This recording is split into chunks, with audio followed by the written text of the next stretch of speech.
Shubor nakaslem jong unongsan hima.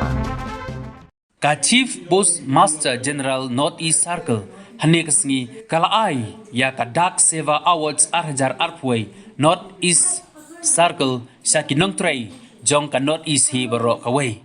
Ka Dak Seva Awards kadai kaway na ki award kiba ka yingdak ka ai sa kinongtray jong ka. Bat ya kani ka award kila ju ai manla kapor haba kirake ya ka National Postal Week jong manla usnem.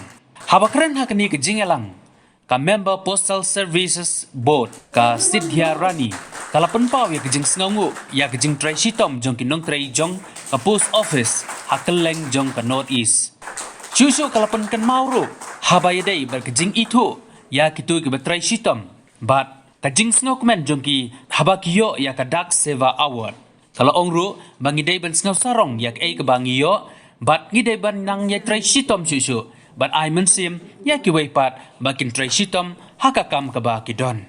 Nakaleng jong karani kala ongru ba kidon kijing kibaki ya kendu ha ka Northeast baro kaway. Habay day bat kelinti kesengkin habay day berkejing bombyang ki network baper but watla hapdeng gini kijing kajing try sitom jong kinong try jong ka Post Office ka peni ba ka Northeast kala lebha habaro kiliang.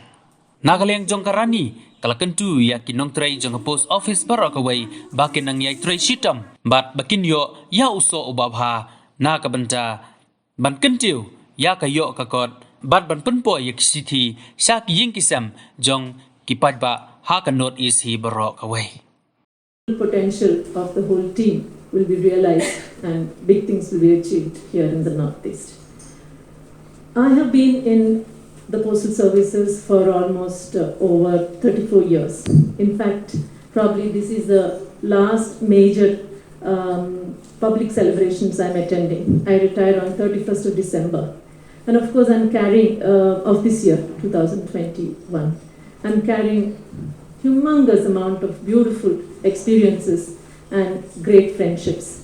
And also, I had a good opportunity of working across so many other departments in rural development, in school education, in state governments. I've also worked with British Funding Organization, Department for International Development. And one of the best things that I always carry is the attention to detail that our department teaches. In fact, God is really in details. And I think we have one department that really takes care of those things, and that's where quality comes in. And I think with each one of you who's recognized and who's given this award today, definitely you would have been in your day-to-day life, day-to-day work, exhibiting that attention to detail, and that's where the whole quality comes.